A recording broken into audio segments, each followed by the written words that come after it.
هم فيها خالدون. وقال الله تعالى في موضع آخر: وأما من أوتي كتابه وراء ظهره فسوف يدعو ثبورا ويصلى سعيرا.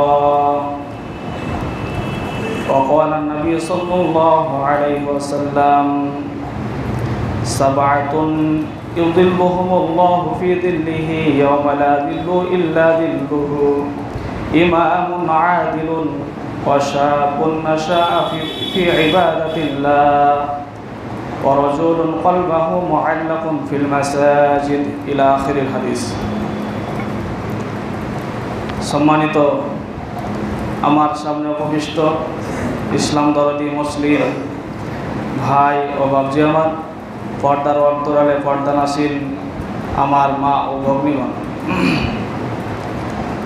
সমস্ত প্রশংসা, স্তুতি, আরাধনা, হামদ ও সানা সে মহান আল্লাহ তাআলার জন্য, যে আল্লাহ তাআলা তিনি আমাদের প্রত্যেককেই আজকে প্রতি জুমার ন্যায় আজকেও নিজ নিজ কাজকর্ম ছেড়ে দিয়ে সলাতুল জুমা এবং জুমার খুতবা শ্রবণ করার তৌফিক দান করেছেন। সে আল্লাহ তাআলা যিনি ওয়াহদাহু লা শারীক, যিনি আমাদের হায়াত এবং মওতের মালিক, যে আল্লাহ তাআলা তিনি চিরঞ্জীব, তিনি বিচার দিবসের মালিক। সে আল্লাহ তাআলার প্রশংসা করে আমরা শেষ করতে পারি না, তাই আমরা সকলে সংক্ষিপ্ত একটি ছোট্ট বাক্যের দ্বারাই তার সংক্ষিপ্ত প্রশংসা করি। আমরা সকলে বলি আলহামদুলিল্লাহ।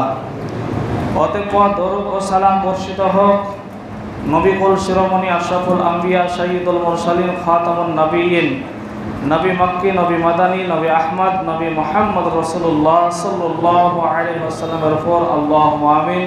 আল্লাহুম্মা সাল্লি আলাইহি, আল্লাহুম্মা বারিক আলাইহি।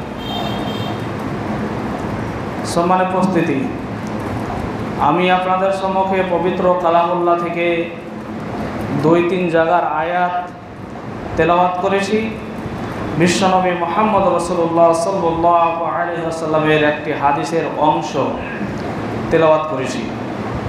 এই আয়াত এবং হাদিসকে কেন্দ্রবিন্দুর মধ্যে রেখে আজকের সংক্ষিপ্ত জুমার আলোচনা, নাজাত প্রাপ্ত দল কে বা কারা, উল্লেখিত বিষয়ের উপরে আজকের সংক্ষিপ্ত জুমার বিবরণ আমরা নির্দিষ্ট সময়ে সমাপনী দেব ইনশাআল্লাহ তাআলা। ওমা তৌফিক ইল্লা বিল্লাহ, আলাইহি তাওয়াক্কালতু ওয়া ইলাইহি উনীব। রব্বি ইশরাহ লি সাদরি ওয়া ইয়াসসির লি আমরি ওয়াহলুল উকদাতাম মিন লিসানি ইয়াফকাহু কওলি।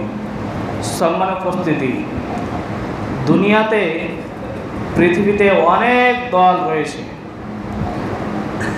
পৃথিবীতে অনেক দল রয়েছে। মুসলিমদের মধ্যে আহলে হাদিস রয়েছে, হানাফি রয়েছে, মাযহাবি রয়েছে, হাম্বলি রয়েছে, শাফি রয়েছে, তারপরে মালিকি রয়েছে। এরকম করে মুসলমানদের ভিতরে অনেকগুলো দল আছে। শুধু মুসলমান ছাড়া অন্যান্য ধর্মের ভিতরেও যেমন হিন্দু আছে, শিখ আছে, বৌদ্ধ আছে, জৈন আছে, খ্রিস্টান আছে, এরকম করে দুনিয়াতে অনেকগুলো দল আছে। কিন্তু প্রত্যেকের দাবি যে আমরাই হলাম সঠিক রাস্তায়। প্রত্যেকের এটা দাবি যে আমরাই সঠিক জায়গায় আছি, আর বাকি যারা তারা সব ভুল, তারা ভুল পথে রয়েছে। কিন্তু প্রকৃতপক্ষে সঠিক পথে কারা, সঠিক রাস্তায় কারা, এটা আমাদেরকে আজকে আমরা জানবো ইনশাআল্লাহ। নবী মুহাম্মদ রাসূলুল্লাহ সাল্লাল্লাহু আলাইহি ওয়াসাল্লাম তিনি হাদিসের মধ্যে বলেছেন, নবী সাল্লাল্লাহু আলাইহি ওয়াসাল্লাম বলছেন, ইন্না বানি ইসরাঈলা, নিশ্চয় বানি ইসরাঈলদের মধ্যে ইসনা সাবঈনা ফিরকাতান, তাদের মধ্যে 72টি ফিরকা রয়েছে। 72টি দল ছিল বানি ইসরাঈলদের মধ্যে। ওয়া ইন্না উম্মতি, আর আমার উম্মতের ভিতরেও তাতাফাররাকা, তারাও বিভক্ত হয়েছে সালাসিনা ওয়া সাবঈনা ফিরকাতান, তারাও 73টা ভাগে তারাও বিভক্ত হয়েছে। নবী মুহাম্মদ সাল্লাল্লাহু আলাইহি সাল্লাম বলছেন, বানী ইসরাইলগণ তারা 72টা দলে তারা বিভক্ত হয়েছিল, আর আমার উম্মত ওরাও 73টা দলে ওরাও বিভক্ত হবে। কুল্লুহুম ফিন্নার, তাদের প্রত্যেকটা দল তারা জাহান্নামে যাবে, ইল্লা ওয়াহিদা, একটা দল ছাড়া। হাদিসটি বুঝুন, নবী মুহাম্মদ সাল্লাল্লাহু আলাইহি সাল্লাম বলছেন, আমার উম্মতদের ভিতরেও 73টি দল হবে, আর তারা প্রত্যেক দল তারা জাহান্নামে যাবে, ইল্লা ওয়াহিদা, একটা দল ছাড়া। সাহাবীরা জিজ্ঞাসা করলেন, ক্বালু ওয়া মা হিয়া ইয়া রাসূলুল্লাহ। উপস্থিত সাহাবীগণ জিজ্ঞাসা করলেন যে সেই দল কে, যে যারা নাজাত পাবে, মুক্তি পাবে, তারা কে? নবী মুহাম্মদ সাল্লাল্লাহু আলাইহি ওয়াসাল্লাম বলছেন, মা আনা আলাইয়া ওয়া আসহাবি, আজকের দিনে আমি এবং আমার দল অর্থাৎ সাহাবায়ে কেরামগণ তারা যেই রাস্তায় আছে, যেই পথে আছে, এই পথকে, এই মতকে যারাই অনুসরণ করবে, যারাই এর উপরে অটল থাকবে, তারাই হবে সেই দিন ফিরকায়ে নাজিয়া অর্থাৎ মুক্তিপ্রাপ্ত দল। এবার আসুন, দুনিয়াতে যত দল আছে, যত মত আছে, আমরা প্রত্যেকেই দেখি যে মুহাম্মদ সাল্লাল্লাহু আলাইহি ওয়াসাল্লাম এবং তারপরে সাহাবায়ে কিরামগণ, খোলাফায়ে রাশিদিন, তারা কোন পথে চলেছেন, তারা কোন পথে চলেছেন, সেই পথ এবং আমাদের পথ ঠিক আছে কিনা আমরা প্রত্যেকে মিলিয়ে দেখি। সম্মানিত উপস্থিতি, এবার আমরা হাদিস থেকে জানব, তাহলে খুব ভালোভাবে স্পষ্ট হয়ে যাবে যে আল্লাহ তাআলা কিয়ামতের দিন, যেই দিন আল্লাহ তাআলা নিরপেক্ষভাবে তিনি বিচারক হিসাবে থাকবেন, সেই দিন আল্লাহ তাআলা কোনো পক্ষ তিনি গ্রহণ করবেন না, প্রত্যেকেই সমানভাবে তিনি বিচার ফায়সালা করবেন। সেই দিন কারা নাজাত পাবে, সেই দিন কারা মুক্তি পাবে, নবী মুহাম্মদ সাল্লাল্লাহু আলাইহি সাল্লাম তিনি হাদিসের মধ্যে বলে দিয়েছেন, সেইগুলো যদি আমাদের ভিতরে থাকে তাহলে আমরাও ফিরকায়ে নাজিয়া, আমরাও মুক্তিপ্রাপ্ত দলের মধ্যে। মহান আল্লাহ তাআলা বলছেন, ইয়াউমা তাবিয়াদ্দু উজুহু ওয়া তাসওয়াদ্দু উজুহ, সেই দিন, সেই কিয়ামতের দিন এক শ্রেণীর মানুষের, ইয়াউমা তাবিয়াদ্দু উজুহ, তাদের মুখমণ্ডল হবে উজ্জ্বল, আর অপর শ্রেণীর, আরেক শ্রেণীর মানুষের মুখমণ্ডল হবে কালো, কদাকার, বিবর্ণ চেহারা হবে। তারপরে আল্লাহ তাআলা বলছেন, ফাআম্মাল্লাযীনা আসওয়াদ্দাত উজুহুহুম, যাদের চেহারা হবে কালো, যাদের চেহারা হবে বিবর্ণ রঙের, তাদেরকে জিজ্ঞাসা করা হবে, আকাফারতুম বাদা ঈমানিকুম, তোমরা কি ঈমান আনার পরে আবার কুফরি করেছিলে? তোমরা কি আল্লাহকে বিশ্বাস করার পরে আবার তোমরা কুফরির ভিতরে তোমরা জড়িয়ে গিয়েছিলে? তাদেরকে এটা জিজ্ঞাসা করা হবে। আর তাদেরকে আরো বলা হবে, ফাযুকুল আযাব, তোমরা যে কুফরি করেছো, তোমরা যে ঈমান আনার পরে আবার তোমরা নিজেদেরকে কুফরির মধ্যে নিয়ে এসেছিলে, তোমরা কি করো? ফাযুকুল আযাব, তোমরা আযাবকে কি করো? তোমরা ভোগ করো। বিমা কুনতুম তাকফুরুন, এই জন্য যে তোমরা দুনিয়াতে কুফরি করেছিলে। এটা হলো যাদের চেহারা হবে কালো, বিবর্ণ, তাদের কথা আল্লাহ তাআলা বলছেন। তারপরে আল্লাহ তাআলা বলছেন, ওয়া আম্মাল্লাযীনা বিয়াদ্দাত উজুহুহুম, আর আরেক শ্রেণীর মানুষ যাদের চেহারা হবে সাদা, উজ্জ্বল, জ্যোতি চমকাতে থাকবে, এমন শ্রেণীর মানুষকে আল্লাহ তাআলা বলবেন, ফাফি রাহমাতিল্লাহ, তোমরা আল্লাহর রহমতের ভেতরে থাকো। হুম ফিহা খালিদুন, কতদিন থাকবে? হুম ফিহা খালিদুন, চিরস্থায়ী থাকো। এই দিন তোমাদের কোনোদিন ফুরাবে না, অনন্তকালের জন্য তোমরা আল্লাহর এই রহমতের ভেতরে থাকো, অর্থাৎ জান্নাতে থাকো। সেই দিন, যেদিন আল্লাহ তাআলা বিচার ফায়সালা করবেন, মানুষের হিসাব নিকাশ নেবেন, সেই দিন গোটা মাঠ সেদিন সূর্য মাথার কাছে নেমে আসবে, আর যার ফলে মানুষ তার নিজের ঘামে হাবুডুবু খাবে। গলা পর্যন্ত ঘাম হবে, মাথা পর্যন্ত, কোমর পর্যন্ত ঘাম হবে। এই ঘামে মানুষ হাবুডুবু খাবে। আর সেই দিন আল্লাহ তাআলা বিশেষ কিছু দলকে আল্লাহ তাআলা তার রহমতের ছায়া দিবেন। যে হাদিসটি আল্লাহ রাসূল সাল্লাল্লাহু আলাইহি ওয়াসাল্লামের বিখ্যাত সাহাবী হযরত আবু হুরায়রা রাদিয়াল্লাহু আনহু, যে আবু হুরায়রা তিনি আল্লাহ রাসূল সাল্লাল্লাহু আলাইহি ওয়াসাল্লামের কাছে থেকে এক নয়, দুই নয়, 5374টি হাদিস বর্ণনা করেছিলেন। সব থেকে যে সাহাবী আল্লাহ রাসূলের কাছ থেকে হাদিস মুখস্থ করেছিলেন, তার মধ্যে আবু হুরায়রা হলেন সেই সাহাবী। আর সেই সাহাবী এই হাদিস বর্ণনা করছেন, তিনি বলছেন যে সাবআতুন ইযিল্লুহুমুল্লাহু ইয়াওমাল কিয়ামাতি ফি যিল্লিহি। আল্লাহ তাআলা সেই দিন 7 শ্রেণীর মানুষকে তার রহমতের ছায়া দিবেন। কিয়ামতের দিন তার রহমতের ছায়া দিবেন। ইয়াওমা লা যিল্লা ইল্লা যিল্লুহু, যেদিন সেই ছায়া ছাড়া আল্লাহ সে আরশের ছায়া ছাড়া আর কোনো ছায়া থাকবে না। সেই 7 শ্রেণীর মানুষকে সেই রহমতের আল্লাহ সে আরশের ছায়া দান করা হবে। সেই 7 শ্রেণীর মানুষকে আসুন আমরা জেনে নেব। সেই 7 শ্রেণীর মানুষের ব্যাপারে আল্লাহ রাসূল সাল্লাল্লাহু আলাইহি সাল্লাম তিনি বর্ণনা দিচ্ছেন। প্রথম নম্বরে বলছেন ইমামুন আদিলুন, ন্যায়পরায়ণ শাসক। আল্লাহ তাআলা যে 7 শ্রেণীর মানুষকে সেই আরশের ছায়া দিবেন, সেই 7 শ্রেণীর মানুষের মধ্যে প্রথম নম্বর হলো ইমামুন আদিলুন, ন্যায়পরায়ণ শাসক।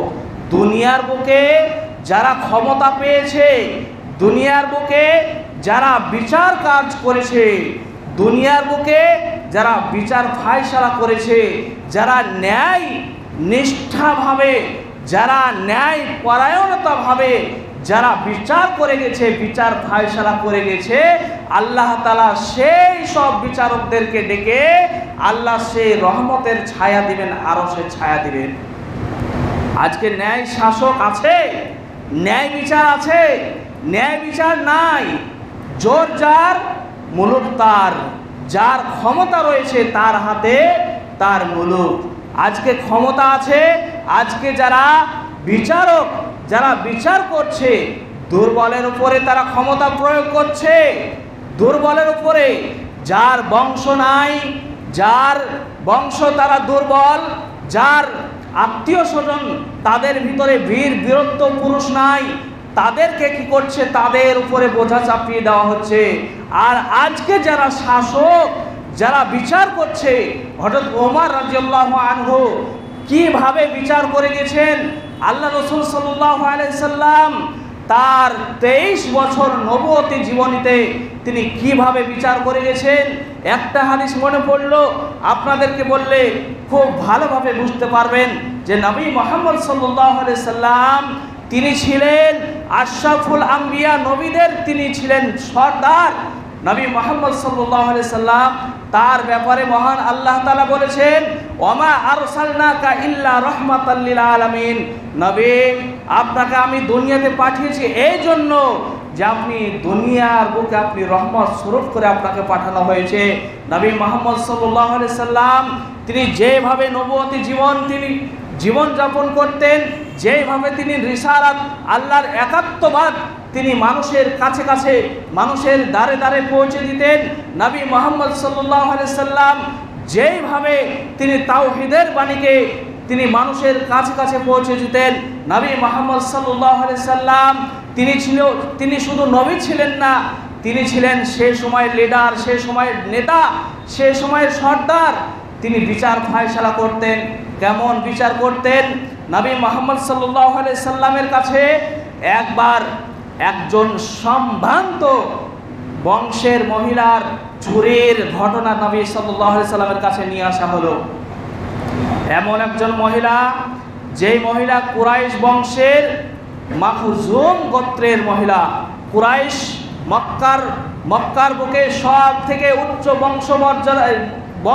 মর্যাদাপূর্ণ বংশ, সেটা হলো কুরাইশ বংশ। আর কুরাইশ বংশের ভেতরে মাখজুম গোত্রের একজন মহিলা, যার নাম অন্যান্য বর্ণনার মধ্যে পাওয়া যায়, তার নাম ফাতেমা ছিল। তিনি চুরি করেছিলেন। চুরির অপবাদে তাকে নবী মুহাম্মদ সাল্লাল্লাহু আলাইহি সাল্লামের কাছে নিয়ে আসা হলো এবং বলা হলো যে এই মহিলা চুরি করেছে। নবী মুহাম্মদ সাল্লাল্লাহু আলাইহি সাল্লাম আল্লাহ তাআলা কোরআনে যে বিধান দিয়েছেন, কি বিধান দিয়েছেন? আস-সারিকু ওয়াস-সারিকাতু ফাকতাউ আইদিয়াহুমা। কেউ যদি চুরি করে, সে নারী হোক কিংবা পুরুষ হোক, এটা কোনো ভেদাভেদ নাই। সে নারী হলেও এই ফয়সালা করতে হবে, সে পুরুষ হলেও এই ফয়সালা করতে হবে। সেটা কি?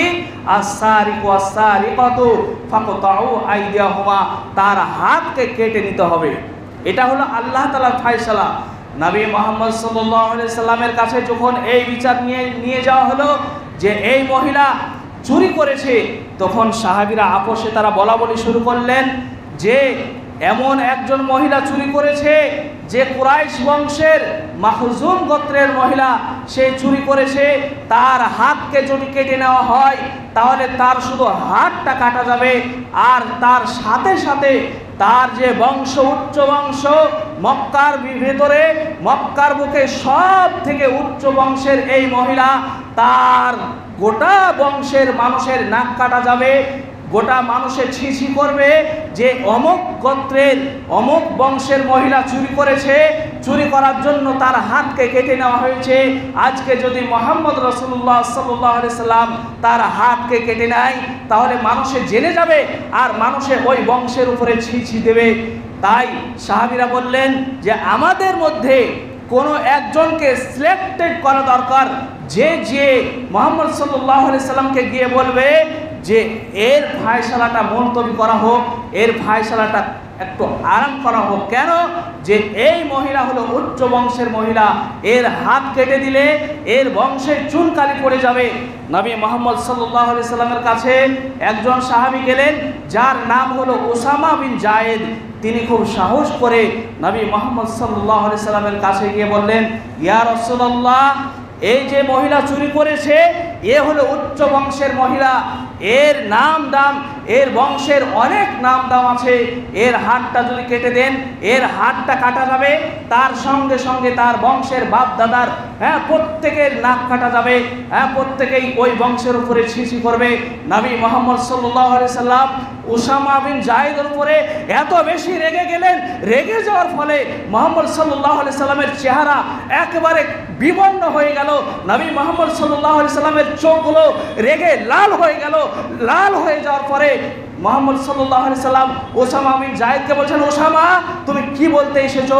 আজকে এই মহিলার জন্য আমাকে সুপারিশ করতে এসেছো যে এই মহিলা উচ্চ বংশের মহিলা বলে তার আমি হাত কাটবো না, তার হাত কাটাকে আমি ছেড়ে দেবো? তুমি কি বলতে এসেছো আমাকে? আজকে যদি এই মহিলা এই ফাতেমা না হয়ে আমি মুহাম্মদ সাল্লাল্লাহু আলাইহি সাল্লামের নিজস্ব মেয়ে যদি ফাতেমা হতো, তাহলে আজকে আমি আমার মেয়ের উপরেও এই শাসন কায়েম করতাম। এইটাই হলো ন্যায়পরায়ণ শাসক। মুহাম্মদ সাল্লাল্লাহু আলাইহি সাল্লাম তিনি কিভাবে ন্যায় শাসন করে গেছেন, কিভাবে তিনি ন্যায় বিচার করে গেছেন। মুসলিম জাহানের দ্বিতীয় খলিফা হযরত ওমর ফারুক রাদিয়াল্লাহু আনহু, তিনি এমন একজন ব্যক্তিত্ব ছিলেন যার ব্যাপারে মুহাম্মদ সাল্লাল্লাহু আলাইহি ওয়াসাল্লাম তিনি বলেছেন, মা কানা মিন বাদি নাবিয়ান, আমার পরে আমি মুহাম্মদ সাল্লাল্লাহু আলাইহি সাল্লামের পরে আর কোনো নবী আসবে না, আর কোনো নবী হবে না। লাউ কানা মিন বাদি নাবিয়ান, আমার পরে যদি কেউ নবী হতো, কানা উমারও, তাহলে উমার আমার পরে নবী হয়ে যেত। উমার রাদিয়াল্লাহু আনহুকে এই সার্টিফিকেট প্রদান করেছেন। আমার মতো নয়, মুহাম্মদ সাল্লাল্লাহু আলাইহি ওয়াসাল্লাম তিনি উমর রাদিয়াল্লাহু আনহুর এই ফজিলত বলে গেছেন। উমর রাদিয়াল্লাহু আনহু তিনি যখন আবু বকর রাদিয়াল্লাহু আনহুর পরে যখন তিনি খেলাফত পেলেন, খেলাফত পাওয়ার পরে তিনি এমনভাবে তিনি শাসন করতেন, ওমর রাদিয়াল্লাহু আনহু তিনি এমনভাবে শাসন করতেন, ওমর রাদিয়াল্লাহু আনহুকে দেখে কাফেরেরা, বেঈমানেরা, মুশরিকরা তারা সব সময় দূরে থাকতো। মুহাম্মদ সাল্লাল্লাহু আলাইহি সাল্লাম ওমর রাদিয়াল্লাহু আনহুকে বলেছেন, ওমর তুমি যে রাস্তা দিয়ে হাঁটো, তুমি যে রাস্তা দিয়ে চলাচল করো, সেই রাস্তায় শয়তান থাকে না, শয়তান তোমার রাস্তা ছেড়ে পালিয়ে যায়। ওমর রাদিয়াল্লাহু আনহুর কাছে একবার একজন পিতা বিচার নিয়ে আসলেন, আসার পরে বললেন, আমিরুল মুমিনিন আমার একটা বিচার করে দিতে হবে। আমিরুল মুমিনিন ওমর ফারুক রাদিয়াল্লাহু আনহু বললেন, বলো তোমার কি বিচার আছে বলো। সেই ব্যক্তি বললেন, আমার ছেলে আমার অবাধ্য চলে, আমি যে কথা বলি আমার ছেলে আমার সব সময় উল্টো দিকে চলে, ছেলে আমার কথা শুনে না। তখন আমিরুল মুমিনিন ওমর ফারুক রাদিয়াল্লাহু আনহু তিনি বললেন, যাও তুমি তোমার ছেলেকে ডেকে নিয়ে এসো, সে কেন তোমার কথা শুনে না, যাও তুমি তোমার ছেলেকে ডেকে নিয়ে এসো। সেই পিতা চলে গেলেন বাড়ি, যাওয়ার পরে তার ছেলেকে ওমর রাদিয়াল্লাহু আনহুর কাছে নিয়ে আসলেন। আসার পরে ওমর ফারুক রাদিয়াল্লাহু আনহু বলছেন, এই ছেলে তুমি কেন তোমার পিতার কথা শোনো না বলো, তোমার পিতার আদেশ কেন তুমি মানো না বলো। সেই ছেলে বলছেন, আমিরুল মুমিনিন আপনি প্রথমে আমাকে বলেন যে একজন সন্তানের উপরে তার পিতার কি কি হক রয়েছে আপনি বলেন। আমিরুল মুমিনিন ওমর ফারুক রাদিয়াল্লাহু আনহু তিনি বললেন যে একজন ছেলের উপরে তার পিতার সর্বপ্রথম যে হক রয়েছে সেটা হলো যে জন্মের পরে পরে তার সুন্দর নাম রাখা, সে বালেগ হলে তার বিয়ে দিয়ে দেওয়া আর তার সুন্দর নাম রাখা, এগুলো হলো তার পিতার হক রয়েছে। তখন সেই ছেলেটা বলছেন যে এই যে হকের কথাগুলো বললেন আমার পিতা একটাও করেনি, আমার ভালো নাম রাখেনি, আমাকে সৎ পথে চালায়নি, আমাকে সুশিক্ষা দেয়নি, তাহলে আমার বাপ আমার পিতা আমার কাছ থেকে এর থেকে আর কেমন বিচার পেতে পারে। তখন আমিরুল মুমিনিন ওমর ফারুক রাদিয়াল্লাহু আনহু সেই ছেলের পিতাকে বলছেন, হে ছেলের পিতা তুমি এখানে তোমার ভুল রয়েছে। কেন? যে তোমার প্রথমে উচিত ছিল তোমার ছেলেকে সুশিক্ষা দেওয়া।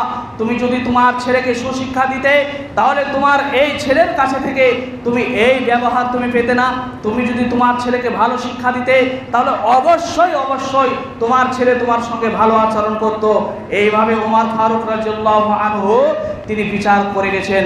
সম্মানিত উপস্থিতি, যে কথা বলছিলাম যে আল্লাহ তাআলা কিয়ামতের দিন 7 শ্রেণীর মানুষকে ছায়া দিবেন, তার মধ্যে প্রথম নম্বরে নবী সাল্লাল্লাহু আলাইহি সাল্লাম যেই নামটি ঘোষণা করছেন, যেই দলের কথা বলছেন, সেই দলটি হলো ইমামুন আদিলুন, ন্যায়পরায়ণ শাসক।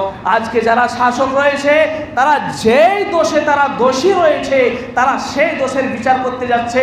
আজকে যে শাসক যে বিচার করছে, সমাজের যারা মোড়ল মাতব্বর তারা আজকে নিজের বোনকে ঠকিয়েছে, নিজের ভাতিজাকে ঠকিয়েছে, নিজের 2-3 ভাইয়ের সমস্ত জমি তারা লিখে নিয়েছে।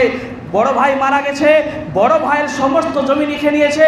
বড় ভাইয়ের যে আরও 2 ছেলে রয়েছে, দুটো ভাতিজা রয়েছে, 2 ভাইজি রয়েছে, তাদেরকে 1 কাঠা জমি দেয়নি। কেন দেয়নি?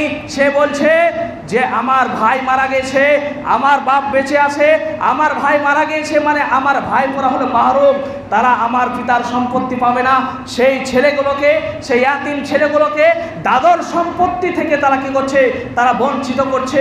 আর সেই হারামখোর আজকে সমাজের নেতা, সেই হারামখোর আজকে সমাজের শাসক, সেই হারামখোর আজকে সমাজের বিচারক, সে কি করে বিচার করতে পারে?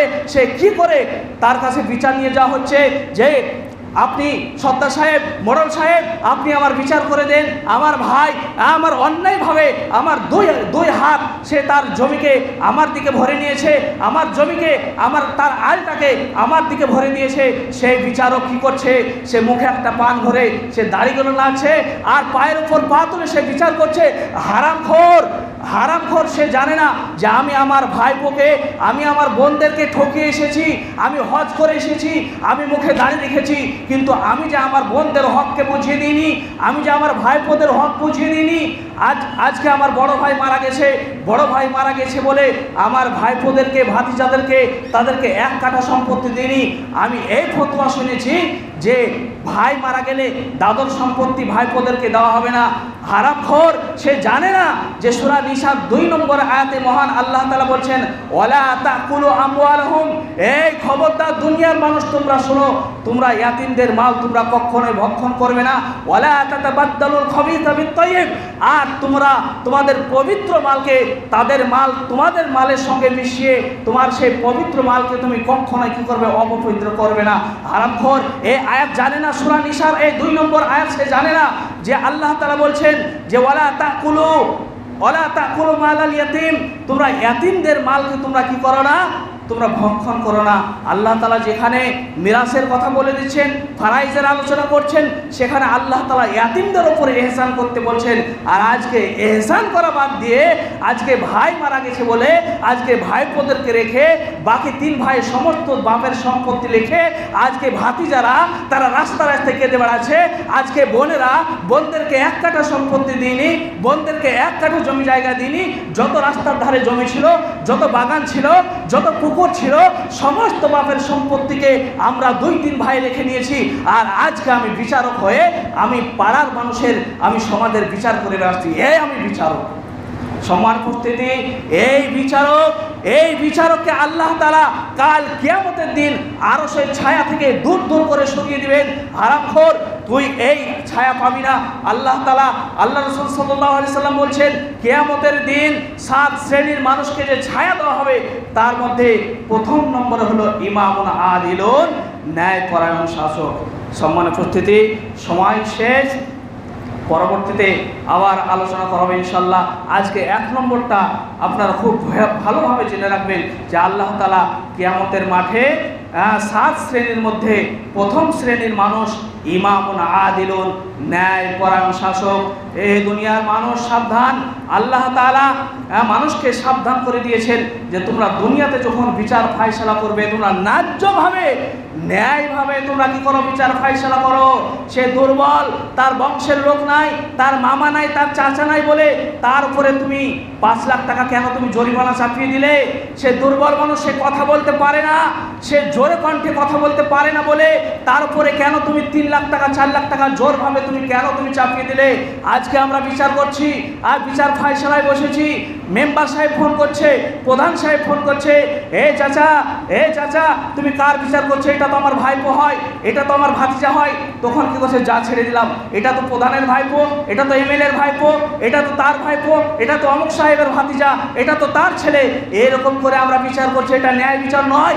ন্যায় বিচার করতে হবে, ন্যায্যভাবে করতে হবে, তবেই আল্লাহ তাআলার আরশের ছায়ায় আমরা বিচারক হিসাবে ইমামুন আদিলুন, ন্যায়পরায়ণ শাসক হিসাবে আল্লাহর আরশের ছায়া পাবো। পরিশেষে বলি, আল্লাহ তুমি আমাদের প্রত্যেকেই ন্যায়ভাবে আমাদেরকে বিচার কার্য ফায়সালা করার তৌফিক দান করো। আল্লাহুম্মা আমিন। ইয়া আল্লাহ, আমরা প্রত্যেকেই যেন তোমার সহিহ হাদিস এবং কোরআন এবং হাদিস অনুযায়ী আমরা যেন বিচার ফায়সালার কাজ করতে পারি, সেই তৌফিক দান করো। ইয়া আল্লাহ, আমরা দুনিয়াতে যতদিন বেঁচে থাকব আমরা যেন কোরআন এবং হাদিসের উপরে আমল করে আমরা আমাদের নিজেদের জীবনকে অতিবাহিত করতে পারি, সেই তৌফিক দান করো। ইয়া আল্লাহ, আমাদের আত্মীয় স্বজন যারা বিছানাগত হয়ে আছে তাদেরকে তুমি আরোগ্য দান করো, সুস্থতা দান করো। আল্লাহুম্মা আমিন। ইয়া আল্লাহ, আমাদের আত্মীয় স্বজন যারা কবরে চলে গেছে তাদের কবরকে তুমি জান্নাতুল ফিরদাউস নসিব করো। আল্লাহুম্মা আমিন। ইয়া আল্লাহ, তুমি আমাদের প্রত্যেকেই হায়াতান তাইয়্যিবা দান করো। আল্লাহুম্মা আমিন। ওয়া মা আলাইনা ইল্লাল বালাগ। আল্লাহুম্মা সাল্লি আলা মুহাম্মাদ ওয়া আলা আলি মুহাম্মাদ কামা সাল্লাইতা আলা ইব্রাহিম ওয়া আলা আলি ইব্রাহিম ইন্নাকা হামিদুম মাজিদ। আল্লাহুম্মা বারিক আলা মুহাম্মাদ ওয়া আলা আলি মুহাম্মাদ কামা বারাকতা আলা ইব্রাহিম ওয়া আলা আলি ইব্রাহিম ইন্নাকা হামিদুম মাজিদ। সুবহানা রাব্বিকা রাব্বিল ইজ্জাতি আম্মা ইয়াসিফুন ওয়া সালামুন আলাল মুরসালিন আলহামদুলিল্লাহি রাব্বিল আলামিন।